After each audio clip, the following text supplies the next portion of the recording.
Oh my God, are you seriously wearing that to a fashion mixer? Those words pierced through the laughter and clinking glasses like a dagger.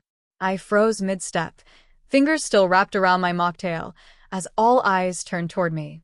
It was Ava Monroe, the queen of downtown fashion, the girl with 500K followers and a closet bigger than most apartments. She smirked, her champagne-colored dress shimmering under the chandeliers. I looked down at my outfit. Handmade, unbranded, designed by me. And yes, crafted from leftover denim and vintage lace. A soft, embarrassed chuckle rolled through the crowd. My cheeks burned, but I didn't flinch. I wear what I create, I said, quietly. She laughed, loud enough for the whole room. Then you should fire your designer. I clenched my jaw, holding her stare. That was the night she mocked my outfit. That was also the night I decided. One day, she'll wear my name. My name is Selena Carter, and I've been sewing since I was 8. My mom used to say I was born with fabric in my fingers. She worked double shifts as a waitress at Ed's Diner in South Carolina, but every Friday night, we'd sit on the worn-out plaid couch, and she'd dump a bag of old clothes in front of me and say, "Make magic, baby." And I did. I'd slice up her worn aprons, rip buttons off my dad's old flannel shirts before he left, and reshape those scraps into doll clothes, then dresses for me, then skirts for Mom. It was never about being trendy. It was about expression. It was about turning something discarded into something alive. When I was 11, I stitched my first real piece, a sleeveless patchwork top made of 5 different shirts. I wore it proudly to school. A group of girls, the ones with bright white sneakers and freshly bought name-brand jeans, snorted when I walked past. "Goodwill Barbie," one whispered, loud enough for everyone to hear. I remember sitting in the bathroom stall that day, staring at the stitches on my top, wondering if I'd made a mistake. But then I heard Mom's voice in my head, "Your hands don't make mistakes, baby. People just don't know how to see yet." I went to school the next day in the same shirt. In high school, I started a small side hustle designing upcycled jackets. I'd sell them for $30 a piece, customized with embroidery, fringe, whatever the client wanted. My best friend Keisha was my unofficial hype girl, modeling them on Instagram before Instagram was even big in our town. We'd have mini photo shoots in the alley behind our building, using a bedsheet as a backdrop.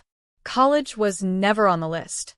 Not because I didn't want it, but because money was always thin. I worked retail at a discount store by day and stitched commissions at night. Eventually, I saved enough to enroll in a local fashion design certificate program in Atlanta. That's where I met Ava Monroe. From day one, she was the star. Ava walked into our first class wearing Valentino boots and a Givenchy coat like she'd stepped off a runway and accidentally landed among mortals. Her father, I later learned, owned a chain of luxury boutiques up and down the East Coast. She didn't care about learning techniques. She cared about aesthetics. About branding. The professors loved her. "Ava just has the eye," they'd say, while I stayed late cleaning up scraps and practicing invisible hems. We ran in different orbits, me, in thrifted denim and combat boots, and her, in silk and stilettos. But occasionally, she'd catch glimpses of my sketches. One day she hovered over my shoulder and said, "Your designs are cute, very Etsy chic." Then she added with a sugary smile, "You should totally start a homemade line or something. It's very you." That tone, the one that made you feel like she was handing you a compliment laced with pity, would become her signature. After graduation, Ava moved to New York and instantly announced a fashion blog launch, thanks to her connections. I went back to South Carolina and rented a room in Keisha's aunt's place. I stitched dresses at night and managed a local boutique by day. That's when things really got hard. My mom passed away in 2017. Liver failure. Quiet, sudden, brutal. I didn't have the money for a proper funeral. I remember standing in front of her tiny urn, clutching the last blouse I'd made for her, pale blue with hand-stitched roses down the sleeves, and thinking, "You always believed in me. I just wish I could have made you proud while you were still here." But something shifted in me after that. I stopped playing small. In 2018, I moved to Atlanta full-time and registered my brand, raw threads. It started in my living room, just me, a secondhand Singer sewing machine, and stacks of scrap denim, cotton, and linen. I created capsule collections, no more than 10 pieces per launch. I used Instagram and Etsy. I photographed every piece on real women, baristas, stylists, musicians, women who didn't look like Ava's followers but radiated authenticity. Sales were slow at first. Really slow. I worked weekends, took online marketing courses, cold emailed influencers, and even shipped free samples I couldn't afford to lose just to get visibility. Keisha helped with social media, and we turned our apartment into a mini design studio. I remember one late night, curled on the floor, crying over a returned package. Keisha sat beside me, holding my hand. "You're gonna be big, girl." Ava may have walked in with a silver spoon, but you're forging yours from iron. By 2020, things started shifting. A sustainable fashion blogger in Brooklyn wore one of my pieces, an asymmetrical jacket made from 3 pairs of old jeans, and tagged me. That post exploded. Suddenly, I had 3,000 new followers and an inbox full of inquiries. Within a year, raw threads had been featured in a small fashion column. I was invited to showcase at a regional fashion event in Chicago. My first real runway moment. And that's where I saw her again. Ava Monroe. She was a guest speaker. Influencer meets designer, sitting front row, legs crossed, looking like she owned the place. I froze backstage, pins still sticking out of my sleeves, and watched her laugh with the editor of Mode Style Weekly. The show started. My collection was third in line. 10 pieces. All made from repurposed materials. Denim. Burlap. Wool. I watched the audience react, leaning forward, whispering, snapping pictures. And when it was done, they clapped. Loud. After the show, someone tapped my shoulder. I turned. It was Ava. Her smile was familiar. Glittery. Polished. "Loved your stuff," she said. "So edgy. Very grassroots couture." Before I could respond, she added, "By the way, I have this collab with a new brand coming up, kinda like the vibe you're doing. We should talk." Grassroots couture. I smiled, nodded, and watched her walk away. But something clicked in that moment. Not rage. Not bitterness. Clarity. She saw me as small. As a style she could copy. A novelty. Something to use. But I had something she didn't. Roots. I spent the next 2 years obsessed, not with her but with growth. I reinvested everything into raw threads. I hired 2 seamstresses from my hometown. I created a supply chain partnership with women-run co-ops using reclaimed fabric. I launched limited seasonal drops and collected reviews like gold. I built slow, built smart. Ava kept going viral with big looks, designer collabs, and curated photo shoots. But beneath the gloss, something felt recycled. Hollow. And then one day I saw it. Ava Monroe, featured in an interview with Vogue Digital. She was wearing a beige utility dress with raw seams, contrast stitching, and frayed linen cuffs. I leaned in.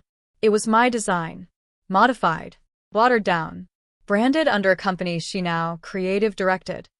But I knew my signature. I had it sketched 3 years ago in a notebook that still sat on my desk. I didn't say anything publicly. Not yet. Instead, I made a call to my IP lawyer. Then another to a quiet investor I'd been in talks with. Within 6 months, I bought majority stake in that very company Ava had partnered with. Quietly, anonymously, through a holding firm. And that beige utility dress? It was rebranded under my label. It all came together faster than I expected. By early 2023, Raw Threads was small, yes, but profitable. The brand that Ava was now creative directing, Vela, was drowning in debt, but nobody outside the industry knew it. The influencer illusion still held strong. The Instagram was polished. The models were flawless. But behind the scenes? Inventory problems. Late shipments. Lawsuits over licensing. I had my eye on them for months. Vela had been started by a pair of Ivy League besties, funded by their parents, hyped by their network. Ava had come in as the face of the brand. She gave it influencer credibility. But it wasn't enough. They didn't understand design. Or sustainability. or long-term audience building. But I did. A friend of mine from a VC firm in Atlanta mentioned that Vela was quietly looking for a buyer to stay afloat. I asked him, point blank, what if I wanted in? He laughed. Selena, you don't want to touch that mess. They've over-leveraged everything. I just smiled. I don't want to save them. I want to own them. He paused. You're serious? I nodded. Dead serious. The acquisition was done quietly, strategically. I formed an LLC under the name Carter and Thread Holdings, named in honor of my mother. We bought a controlling stake in Vela just after the spring collection underperformed. All licensing, branding, and design now passed through me. I kept Ava on for optics only. She didn't know who the new owner was. To her, she was still in charge of creative direction, still getting invitations to panels, mixers, and media brunches. And that's when I began to plan the moment. Not for spite, not for Instagram, but for clarity. 3 months later, Vela's annual fall preview event was announced, an invite-only party on a rooftop in Soho. It was their biggest event of the year. All the major influencers would be there, plus editors from Harper's Bazaar, Elle, and even a rep from Vogue Digital. Keisha called me the morning the invitations dropped. Girl, Ava just posted a video. She said this collection's gonna shake the fashion world. You better be ready. I was. That week, I sent out a second set of invitations. Embossed. Matte black. Gold trim. No logos, just a symbol. A stitched needle-crossing thread in a circle. Raw Threads was holding its first ever exclusive collection reveal. Same night. 1 block away. Every editor who RSVP'd to Vela's show got a quiet call from my PR team. Every influencer with a conscience got a private note reminding them who Ava once mocked and who she was now silently working for. And then I sent one last envelope to Ava.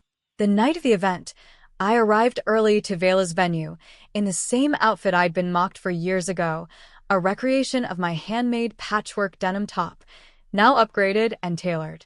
Vintage lace sleeves. Hand-stitched silver thread. One of a kind. The event was in full swing. Ava stood center stage, a vision in a pale pink jumpsuit from the upcoming line, one she didn't know I'd rejected weeks ago after buying the company. The crowd sipped champagne, posed for photos. I stood by the entrance, half-shadowed, watching. Then I walked in. Ava turned mid-sentence. Her eyes narrowed as they landed on me. She walked over slowly, her smile tight. Selena, didn't expect to see you here.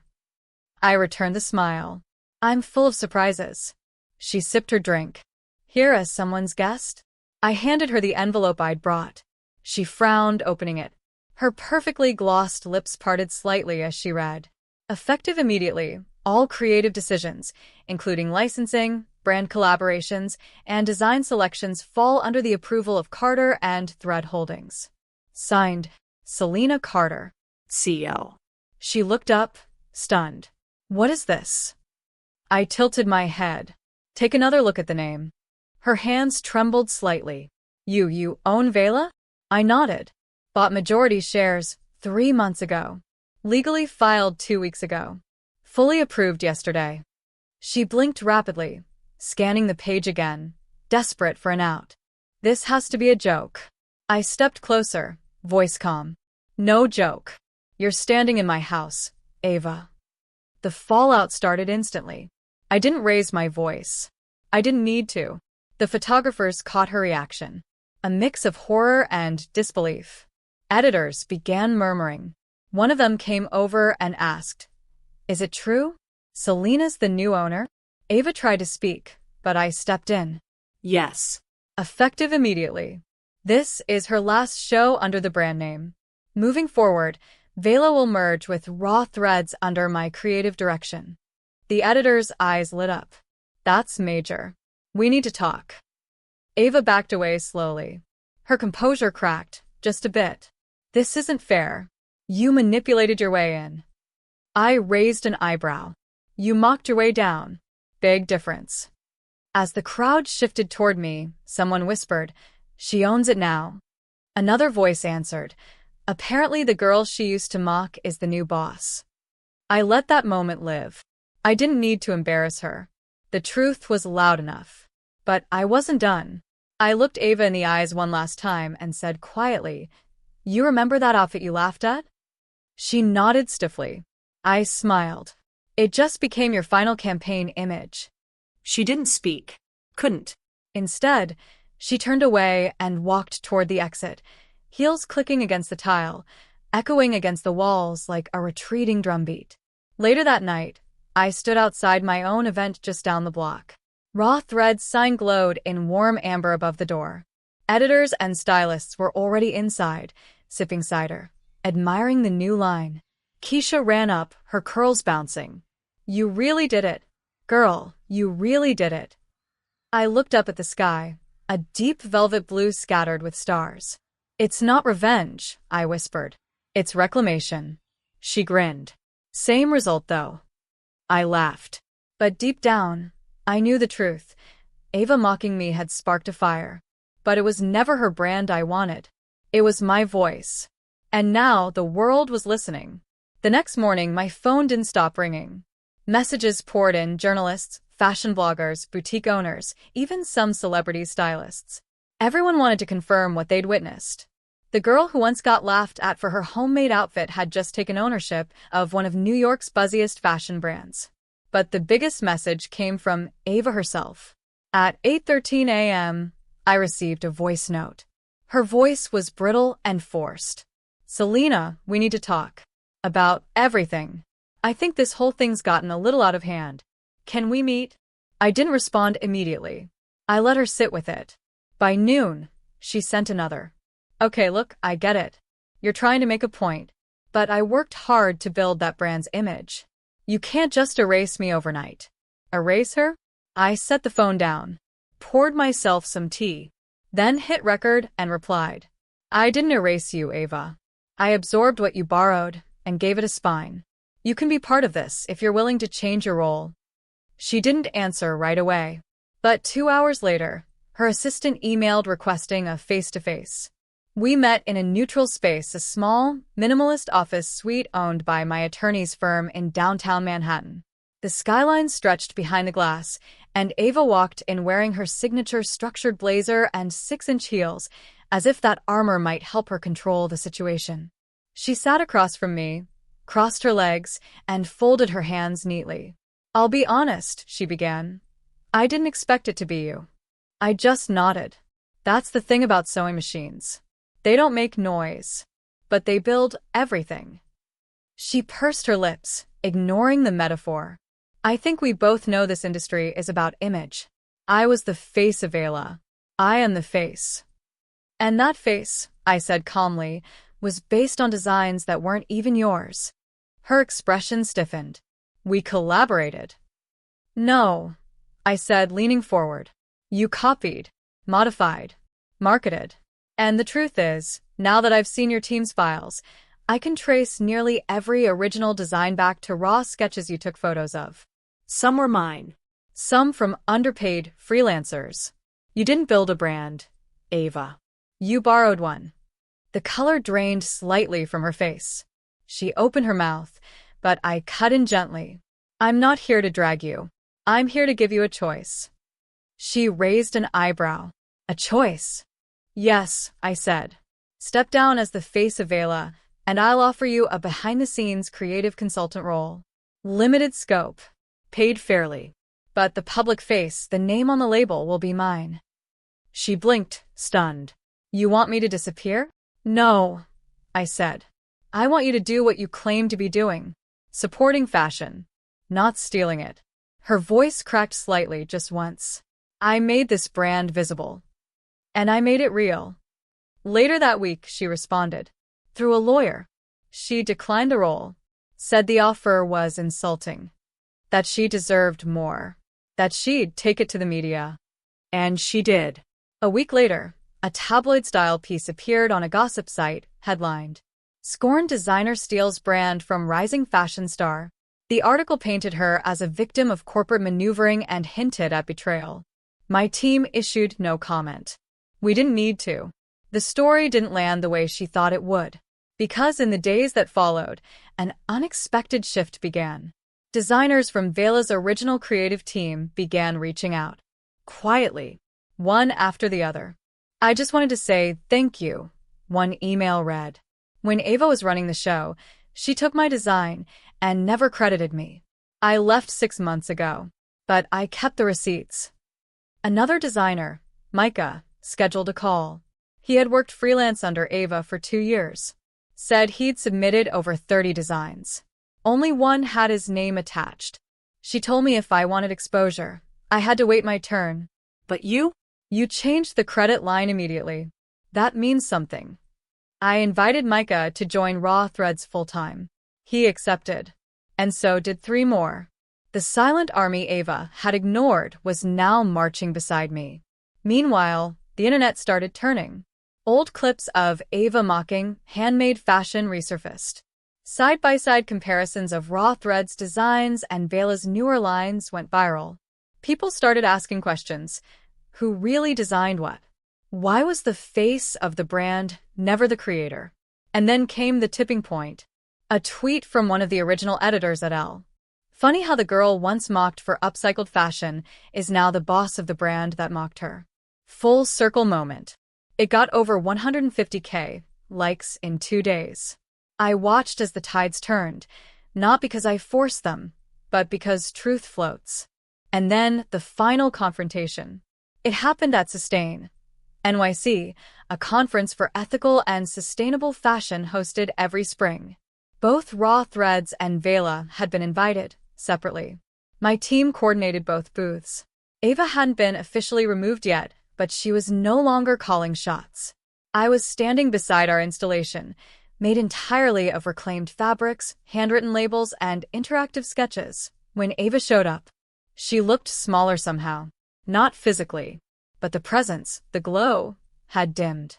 She walked up to the booth. Journalists were close by.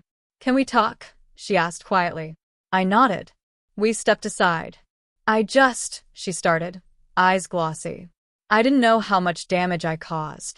I let her speak. "You always seemed so unbothered.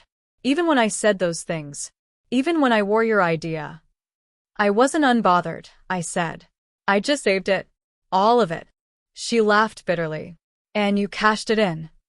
"No," I replied. "I cashed me in. You made fun of the girl with the homemade outfit. And now you work for her." She looked away. "I've never felt smaller," she whispered. I paused, then said, "You know what's worse than being mocked for who you are? Being praised for being someone you're not. You did that to yourself." She didn't reply, just nodded and walked away. After she left, I noticed someone lingering nearby. It was Marisol, a young designer who had worked under Ava briefly. She approached me slowly. "I saw that," she said. "I've been quiet for a long time. But not anymore. If you ever need fresh ideas, I have a sketchbook full." I smiled. "Let's talk Monday." That night, I sat in my hotel room, cross-legged on the bed, sketching. Keisha video called. "Girl, they love you. The forums are lit up. People are calling it the most graceful takedown in fashion history." I laughed. "I wasn't trying to take anyone down." She grinned. "Doesn't mean you didn't." I held up my sketch pad. "This one's for the next drop. I want every piece to be named after someone who got ignored." "Like who?" "Marisol. Micah. Me."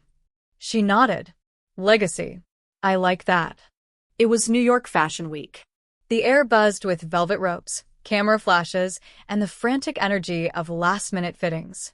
My brand, Lila Rue, had just been confirmed for the Alexandra Gallery Showcase, a curated spotlight for emerging designers. Only 8 were chosen. I'd cried the night I got the call. I was backstage, double-checking my models and sipping water to calm my nerves when the organizer rushed in, waving her clipboard. "We need to fill a last-minute VIP seating gap." Someone backed out. "You okay if Ava Monroe sits front row?" The name hit me like cold water. "Sure," I said flatly. I wasn't the same Lila anymore. My hands didn't shake. My voice didn't quiver. If anything, I felt sorry for Ava. Because today, this wasn't about me proving something to her. This was about showing the world what I'd built. As the lights dimmed and the music pulsed, my collection hit the runway. The audience was breathless. Structured denim suits paired with delicate lace gloves. Dresses made of recycled materials that looked couture level. Bold, unapologetic, and unmistakably mine. And Ava? She was silent. Her gaze didn't leave the stage. She didn't blink. And when my final piece, the same silhouette I wore the night she humiliated me, only elevated, came down the runway. She was gasping. After the show, she approached me backstage. Same polished Ava, but a little more hollow behind the eyes. "You designed all of this?" she asked quietly, eyes roaming over the sketches pinned to my corkboard. "Every stitch," I replied, zipping up a garment bag. I love it. Especially that jacket with the embroidery. Do you do custom orders?" That was it. That was the moment. The power shift. The woman who once mocked my outfit now wanted to buy from the hands she once ridiculed. I smiled.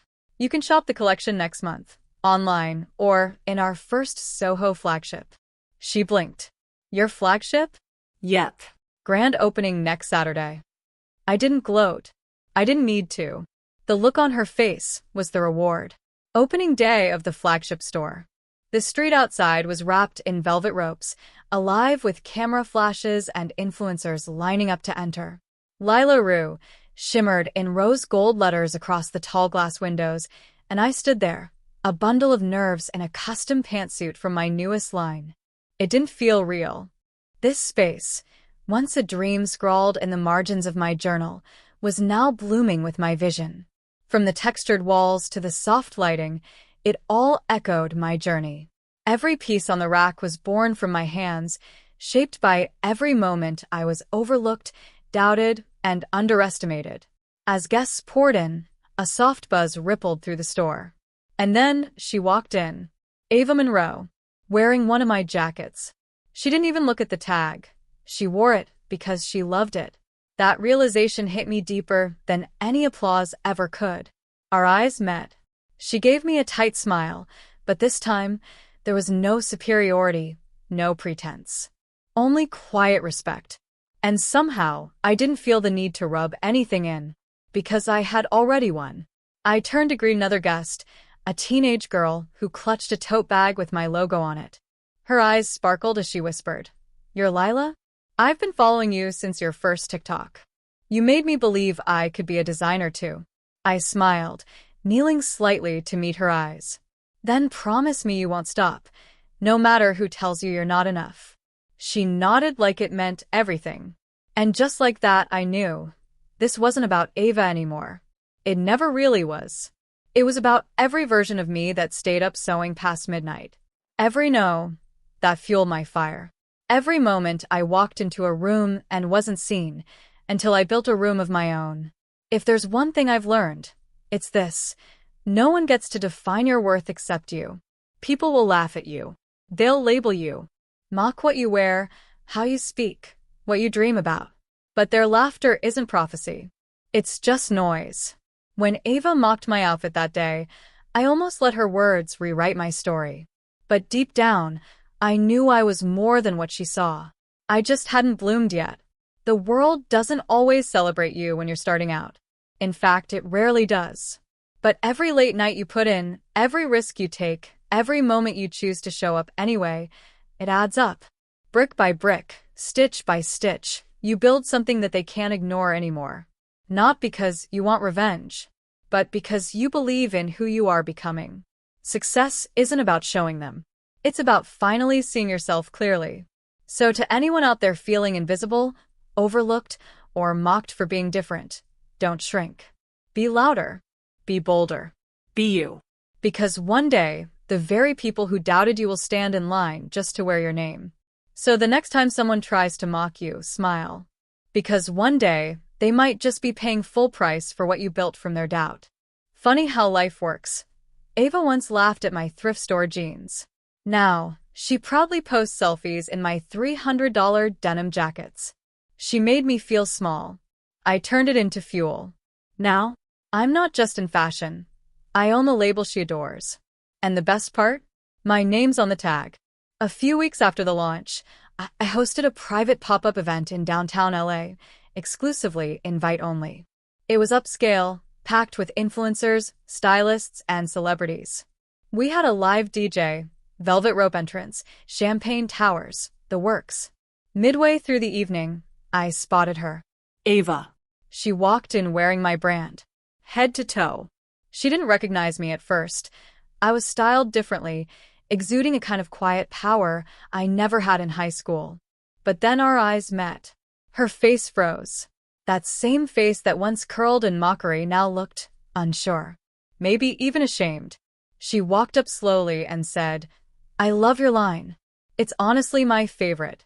I've been wearing your jackets for months now." I smiled. "Funny," I said. "I remember you used to hate my style." She blinked, and before she could say more, I added, "Thanks for the inspiration." Then I turned away, camera flashes chasing me as I walked back into the crowd. The girl she mocked? Now, the designer she worships. In high school, Ava mocked my thrifted outfits and crushed my confidence. Years later, I flipped the script. Watch the emotional and empowering journey of how I turned pain into purpose, launching a fashion brand that's now worn by celebrities, influencers, and even Ava herself. This is more than a revenge story. It's about rising, redefining yourself, and owning your worth. If you've ever been underestimated, this story is for you. Don't forget to like, comment, and subscribe for more real-life transformations that will leave you speechless.